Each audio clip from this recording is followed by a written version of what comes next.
Warning, during this video I will be making a major effort to pronounce things correctly. I have a speech impediment caused by a lot of problems. I am not going to correct it anymore.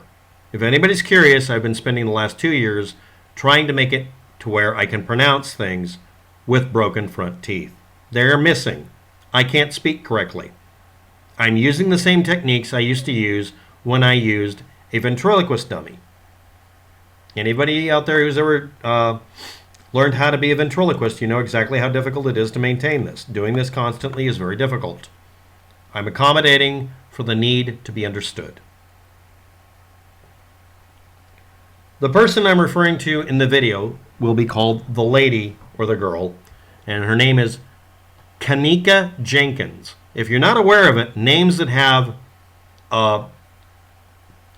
oral and verbal rhyming subsections like that, KENNEKA Jenkins, people will swap it around. It'll be KENNEKA Jenkins or KENNEKA Jenkins, or people do that. Okay. If you have a name like that, you've had people get your name wrong. All right? I'm going to get her name wrong, so I'm not going to use it anymore. That's the person we're discussing here. The location we're discussing is in Chicago. It's called the Crowne Plaza. The year we're discussing is 2017. I did a video about the subject matter in 2020, March. That's the previous video I did that I'm referring to in the video. She was found in a walk-in freezer. If I use the wrong term for it, I'm referring to the walk-in freezer. This is literally disrupting my ability to use the right word. Thank you for accommodating for me. She was found in a freezer, in that building, in that city, in that year, in September. Inside of that freezer, when they opened the door after they found her, hours later, when it was left open with people walking in and out, it was still freezing. She had been partying with friends. She had probably been seen by at least 1 or 2 people in the building stumbling around, so intoxicated, toxicity level, so impaired that walking was difficult. Her coordination was completely shot, and the likelihood of her being considered at that point capable of taking care of herself should be considered literally 0 at this point for anybody observing her. The people she was with partying may or may not have observed that in her, or they may have been impaired to the point that they weren't able to observe it. The area where this freezer was an area that was undergoing reconstruction or remodeling or repair. During that, or probably before that, cables in the area that were cut because they weren't needed anymore ended up with them either cutting a cable by accident or breaking it by running into it or something that carried a video feed from a camera that might have shed more light on this. The freezer in question did or did not have a specific type of door latching mechanism that would have made it easy or very difficult for her to open the door. It may or may not have been very heavy and difficult to open or not. You will not get a straight answer because people on both sides of any argument you run into will emphatically say one thing or another but refuse to provide any proof. And because even in 2020, this happened in 2017, even in 2020 when I explored the subject, because of lawyers and activists not liking facts getting in the way of them being able to change the story when it was convenient, I wasn't able to find out any of that information, and you probably haven't either. One side says that the door was incapable of being opened, therefore it was an Illuminati hip-hop sacrifice. Others say the video looks glitchy, therefore it's shapeshifters.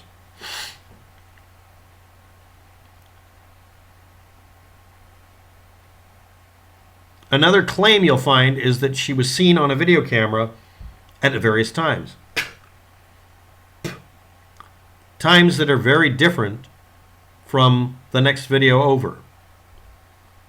What I was asked back in March was to analyze the videos or a specific video, to see if I could find out what's causing all these time and date stamp shifts. Well, first of all, the recordings that you're looking at, most of them, are fairly large files. The one I looked at as an example is supposed to represent a period of time just under 24 hours. It's supposed to. And the time and date stamps on it range from the 8th of the month to the 10th.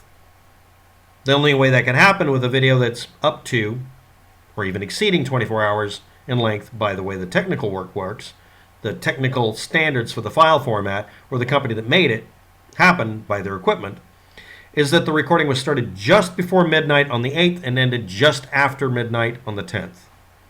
The recordings that you find, however, all start and end just after midnight according to the files. This is how they're labeled.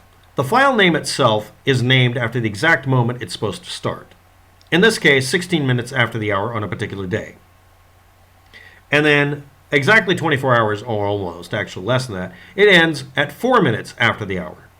Specifically 16 minutes and 7 seconds after the hour is when it started, and then it ends at 4 minutes and 27 seconds the next day after midnight. The hard drive file itself, now remember that's in the file name. I can change a file name. But if we assume it's accurate, then we have less than 24 hours. The hard drive file itself contains, or at least it did at the time I checked it, a universal coordinated time, GMT time, uber perfect, nobody can make a mistake time of the 8th of the month at about 45 minutes before midnight.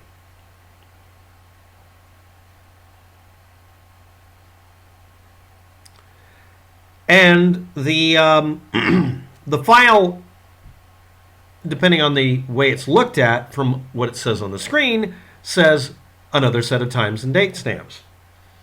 We have a time range for the beginning and ending of the file. It doesn't matter which end either at this point. From the extreme of 3 minutes and 34 seconds after midnight to 16 minutes and 7 seconds after midnight, on two totally different ways of looking at the file set for that file. Because the file, by the way, was also uploaded a month later and some change onto a website, and inside of that file is a computer program that's a player for the video. And also in that file, it's a big single file put together as an executable. This is a stub and wrapper file. Is a bunch of little video files, or one big one, depending on how you look at it. All of which, or just one file of which, has a time and date stamp, but it's a file with a long file name, or file length. So how do you put a time and date stamp on something that could have been created over 3 completely different calendar days, depending on how you look at it? That's a good question. Nobody has an answer. Every single company comes up with a simple standard. They include the file creation date and last accessed or last modified date as the bookend dates in the metadata and in the file data and in the executable wrappers file data. And then the final executable as a single monolithic piece, it also has that. That's 3 or 4, I'm not even going to count how many layers of it could be wrong. On top of that, Chicago is either 5 or 6 hours different than GMT, so that makes it impossible to get it correct. And it can be off by literally an hour, which would allow you to have that 1 hour, literally 45-minute kind of thing. Yeah, it's almost exactly a cause by it transitioning for some reason between using daylight savings time and standard time for no good reason. Except, where does it get that time and date stamp from? Does it look on the internet? If you're running a security system that can access the internet, is that really a security system? Well, yeah, and yeah, I'm sure it did access the internet to get the time and date stamp. I'm very sure of it. Absolutely dead ass sure of it. But it also accessed local time separately. It is supposed to, because Greenwich Mean Time, Universal Time, whatever you want to call it, is almost internationally legally required not to have daylight savings time, and you know some jerk would try to do that. It's not allowed to change like that. And almost everywhere else on the planet, except Australia, the time and date stamps on a file can't be wrong by more than an hour. Okay, it'll be wrong by several hours. I'm going to explain how in a minute. But the minute mark and the second mark are supposed to be very consistent. They're not ever supposed to change. But again, Australia. Was it on an Australian server by any chance? No, it wasn't. But we could throw that in if we really want to just screw this up. So we're pretty sure that the recording started and ended, let's say 10 minutes after the hour is a rounded number, and that there was a 1 hour error because something somewhere forgot that daylight savings time existed. Now I'm going to add in another thing. On Windows, Macintosh, and Ubuntu Linux, the operating system can choose at random, even though there's no reason to do it, to change the time and date stamp on your computer by an hour. And then do it again if you restart the computer. Ubuntu is actually notorious for reclocking a computer over and over again in a test, while the Ubuntu guy tried to explain that as being valid. Well, let it have access to the internet. I'm going to keep turning it off and on until you admit this is a defect. They deadass wouldn't correct it for a year. The company that makes the software that creates these files from the security cameras doesn't just say, you're not allowed to use local time, you have to use GMT, because that would solve the problem. The upscale product they sell includes the ability to not let you ever do that. You have to use Greenwich Mean Time. You can't use local time. Why? Because it causes these kind of problems. So I've covered this subject very thoroughly. In the previous video I covered it seriously, but I was trying to explain things. I'm not explaining it anymore. The time and date stamps on these files are only valid to the minute and the second, and the hour has to be assumed from someone else interpreting it at the time. And yeah, it is consistent whether you like it or not, because it doesn't have to be. Unless you buy the high-end product, it is not required to have the time and date stamps accurate at all. Internally, externally, in any way. They say so when you click the button. It just says this is for reference purpose only. You're supposed to compare videos with each other. And on that note, if the Crowne Plaza had video cameras pointing so thoroughly that you could follow her the entire pathway, you would yell police state. Yes, you would. Just like if we made this problem go away that we have now by getting rid of COVID-19 by everybody masking up and staying 6 feet apart, you scream, "Buh, my freedom." And now we're going to get to what actually killed the lady. Not going to pronounce her name again because I'll fuck it up again. I've done it too many times. We killed her. Not the Illuminati hip-hop sacrifice community guideline strike-inducing videos you've probably seen. KENNEKA Jenkins walked into a freezer and died from hypothermia because she was literally falling down drunk. She went past people who could probably see this, but not necessarily, who did not interfere. She was with a group of people that may or may not have seen it, who also did not interfere. You all know someone who walked off after getting very drunk and passed out in an alley. What if it's January and they die? I've seen that happen. And nobody thought, maybe, just maybe, it's not just take their keys, so they try to walk home and die in an alley. Let's take them home, inconvenience ourselves every single time, and make death impossible. What is the actual cause of this? The Crowne Plaza.